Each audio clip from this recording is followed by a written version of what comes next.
The Wendigo series. There are creatures that exist in legend, and then there are the creatures that exist in medical textbooks. The Wendigo is both. It comes from the oldest living cultures in North America. It has been reported for centuries across millions of miles of wilderness. And the fear surrounding it runs so deep, doctors actually named the psychological condition after it. This is the Wendigo series. Shortly you will see 4 videos: the origin, the psychology, the physical description, and the modern sightings that nobody's talking about. Pay attention to the last one, because this legend is not fading out, it's growing. Echoes Obscura, the dark has a story, and I tell it. The real origin. Long before any European ever set foot in North America, entire nations of people had already named what lived in the northern woods. They all agreed on what it was. The Wendigo comes from the Algonquian-speaking peoples, one of the largest and most widespread indigenous language groups in North America. We're talking about nations spread across Canada, the Great Lakes region, and northeastern United States. The Ojibwe, the Cree, the Innu, the Naskapee, separated by hundreds of miles, different customs, different traditions, same creature. The Wendigo in its original form was not just a monster hiding in the woods, it was a warning, a spiritual consequence. In Algonquian belief, the Wendigo was what happens when a person gave into the worst possible impulse, consuming another human being to survive. In the brutal winters of the northern wilderness, starvation was a very real threat. And the elders knew that in those desperate moments, some people made unforgivable choices. The Wendigo was the result of that choice. A person who consumed human flesh would begin to transform slowly. The hunger would grow instead of going away. Their heart would turn into ice, literally. They would grow enormous, towering above the trees. Their humanity would drain away completely until nothing was left but an endless craving that could never be satisfied. The more it consumed, the bigger it got. And the bigger it got, the hungrier it became. It could never be full. That detail alone, an eternal hunger that feeding only makes worse, is one of the most psychological, terrifying concepts in any folklore anywhere in the world. The Wendigo was not something that came for good people living right. It was a mirror, a warning about what any person could become under enough pressure. And that is what makes it so deeply unsettling, because it starts human, and the most frightening monsters always do.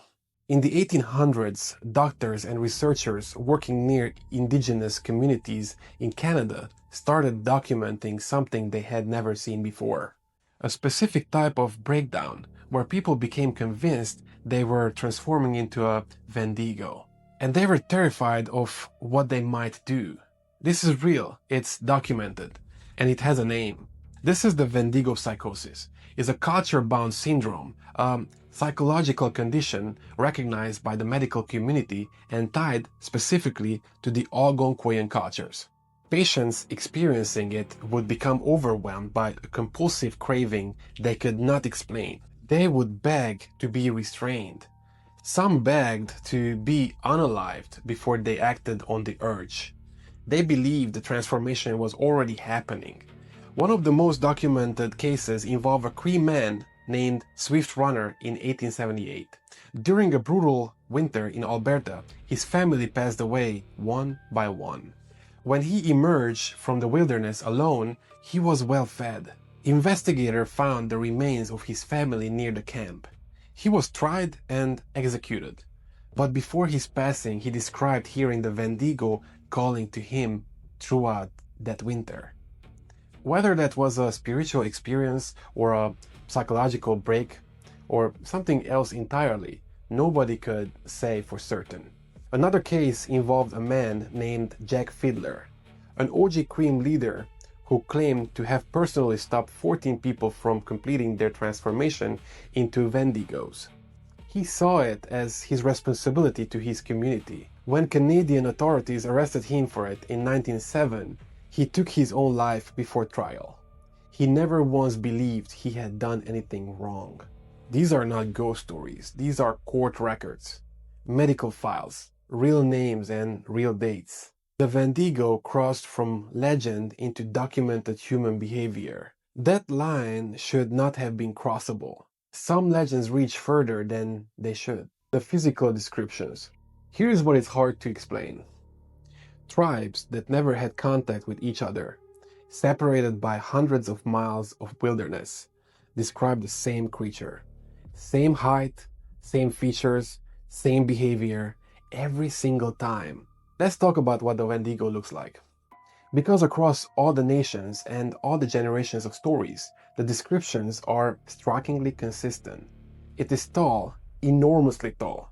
Some accounts describe it standing 15 feet or higher, gaunt and stretched like a body that grew too fast for its own skin. The flesh is put tight over the bones.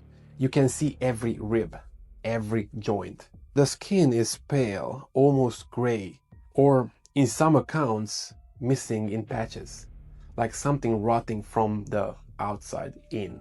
The eyes are pushed deep into the skull, sunken and hollow, but they catch light in the dark. Witnesses describe two pale, glowing points visible between the trees before anything else comes into view. It smells badly, a rotting stench that arrives before the creature does. Carried on the wind like a warning your body understands before your brain catches up. And it is fast, unnaturally fast for something that size.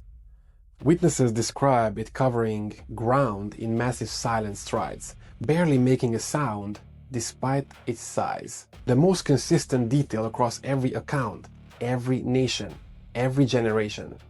It is always hungry. You can see it in the way it moves, in the way it watches. It is not curious, it is not territorial, it is simply looking for the next thing to consume. Some researchers argue the consistency of these descriptions across cultures that never met is the most disturbing part of the entire legend, because it raises a question nobody has been able to comfortably answer. What were they all seeing? Some questions are scarier than the answers. Modern sightings. Most people assume that the Wendigo is an old legend, something that faded out when the wilderness got smaller. But the reports never stopped, and in the recent years, they are actually increasing. Let's talk about what is being reported right now. The majority of modern Wendigo encounters come from the same regions they always have. Northern Canada, the Great Lakes area, the dense wilderness of Minnesota and Michigan, remote places where the trees go on forever and the nearest town is an hour away. A common report involves hunters or hikers describing a figure at the tree line, too tall, moving in a way that does not look right, not like a bear standing up, not like a person, something in between, but bigger than both. In 2020, a family camping near Kenora in Ontario reported something circling their campsite for 3 consecutive nights. They described an overwhelming smell like something rotting, and sounds that they could not identify. Not animal sounds, almost rhythmic, like something pacing. They left on the second night.